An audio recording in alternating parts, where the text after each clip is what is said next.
Hello everyone. Today we are going to discuss another set of one-liners in relation to pediatrics. To start with, infant born to a mother who acquired primary CMV infection during pregnancy. What will the most likely finding in this infant? A, B, C, D. Option A, hepatosmegaly jaundice. Second, subclinical infection. Third, microcephaly and IUGR. Fourth, thrombocytopenia purpura. Among these four, which one will be the most common clinical manifestation in an infant, which will get when the mother gets infected by CMV? The answer is, we can get various all these manifestations we can get in CMV, but the most likely, most common finding what we are getting in a newborn is your subclinical infection. As you know, congenital CNV, we can get microcephaly, we can get sensorineural hearing loss, we can get feeding difficulty, chorioretinitis, PEDIATRICS, purpura, thrombocytopenia, hepatosmegaly, small for gestation. All these are the clinical manifestations what are expected in an infant born to a mother who has been infected with CMV.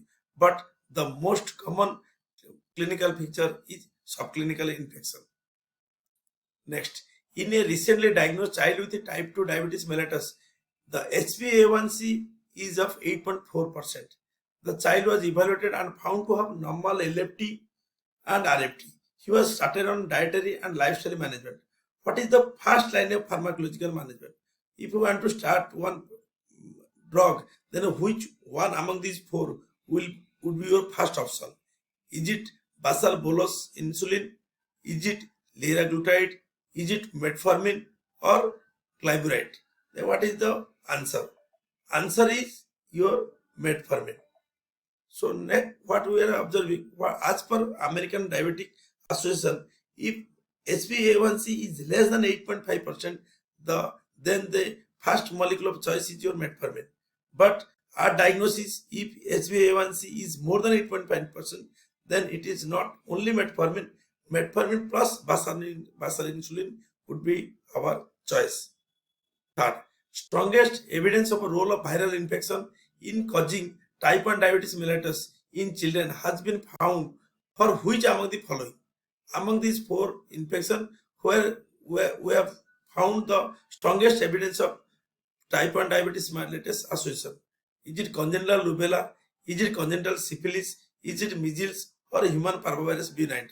The answer is your congenital rubella syndrome. Next, Leopard syndrome. E stands for what? We can get one MCQ in our NEET PG or SS. E, is it endocrine abnormality? Is it ectodermal dysplasia? Is it ECG abnormality or EEG abnormality? What is the answer? The answer is, E stands for ECG abnormality. These are the Leopard syndrome. Your L stands for lentiges, E stands for ECG abnormality, O stands for ocular hypotelogism, P stands for pulmonary stenosis, A stands for abnormal genitalia like hypogonadism, cryptorchidism, R stands for retardation of growth, and D stands for deafness, that is your sensorineural hearing loss. So your Leopard syndrome, E stands for ECG abnormality. This is the answer. Next, investigation choice in an infant born to HIV positive mother. In an infant, the age group is 1 year, less than 1 year. Then what is the investigation choice? Who has been born to a mother with HIV positive? Is it serological test for HIV antibody? Is it DNA PCR, DNA PCR or RNA PCR? As per latest guideline, the investigation choice is your DNA PCR. That is total nucleic acid PCR. Previously we know it was the DNA PCR. Now they are telling it is the TNA PCR which is the investigation choice. Less than 8 months, the investigation choice is DBS for TNA PCR. More than 18 months, it is the serological test for HIV antibody is the investigation of choice. Next, a 3-month baby was brought with jaundice and clay color stool. The baby was found to have conjugated hyperbilirubinemia and periductal proliferation on liver biopsy. What is the most probable diagnosis? As you know, this is conjugated hyperbilirubinemia, conjugated jaundice. Then what is the diagnosis? Is it Crigler-Najjar syndrome? Is it Dubin-Johnson syndrome? Is it rotor syndrome or biliary atresia? As you know, Crigler-Najjar syndrome is unconjugated hyperemia, so this has been ruled out. Then among these three, then what is the answer? Answer, it is Dubin-Johnson, rotor, as you know, or biliary atresia. As you know, Dubin-Johnson and rotor, these are all late manifestation. Late manifestation. So these are not the answer. The answer is biliary atresia. So 3-month baby conjugated hypervolemia, presented with conjugated hypervolemia, and where we are getting periductal proliferation on liver biopsy, the answer is biliary atresia. Next, which one is known as the artery of epistaxis? Artery of epistaxis, among these four, as you know, all these are all these arteries supply to the your nasal area, and these can cause epistaxis. But the most common artery which is the cause behind your epistaxis, is it anterior ethmoidal artery or sphenopalatine artery or greater palatine artery or greater labial artery? The answer is your sphenopalatine artery, which one is known as artery of epistaxis. Next, champagne glass pelvis is seen in which case of stress fracture? As you know, you can get one stress fracture, but while evaluating X-ray wise, if you are getting one champagne glass pelvis like appearance, then what is the diagnosis? Diagnosis, this is the typical champagne glass appearance. What we are getting here, this is the typical champagne glass. When you do one X-ray, the pelvis is small, its diameter reduced, and the pelvic inlet resembles a champagne glass due to abnormal flattening of the bones. Then the answer is your achondroplasia. So champagne glass pelvis, the answer is achondroplasia. Here we can get another MCQ. What is the gene defect in achondroplasia? This we can get in a question in your NEET SS. The answer is FGFR3.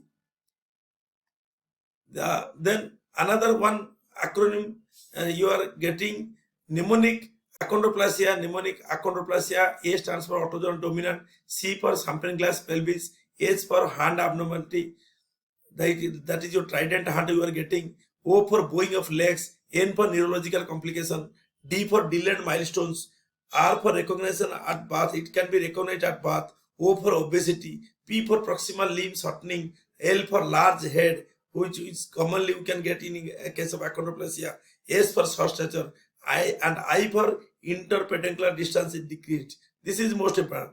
This interpedunclar distance is decreased in case of your achondroplasia. The gene defect is FGFR3, and you can get the classical champagne glass pelvis. Next, between familial structure and constitutional delaying growth and puberty, that is CDGP, in which case bone age is equal to chronological age. This is always confusing. You can get one question in your exam. Between familial structure and constitutional delay, in which case bone age will be equal to your chronological age? The answer is familial structure.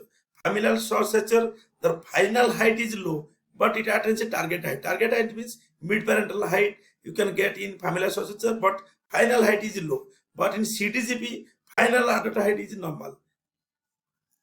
What else? Familial structure we are getting a normal puberty. In normal puberty will be attained at a normal age. But in case of a CDGP, puberty will be delayed. In familial structure, there is family history of structure, but in CDGP, you will get history of delayed puberty in parents. And bone age is equal to chronological age in familial structure, but in CDGP, bone age is less than chronological age. Next, in carcinoid syndrome, which vitamin deficiency occur? Is it thiamine, riboflavin, niacin, or pyridoxine? This is interesting. In carcinoid syndrome, the answer here is niacin. How? As you know, 1 milligram of niacin is formed from 60 mg of tryptophan. And in case of neuroendocrine tumors like your carcinoid syndrome, up to 70% of tryptophan is metabolized into serotonin. So tryptophan is being diverted to your serotonin, so there is less chance of formation of niacin from the remaining part of tryptophan. So in carcinoid syndrome, the deficiency, what vitamin deficiency we are getting is niacin. Thank you. Please like this video, subscribe to my channel and share this video. Thank you.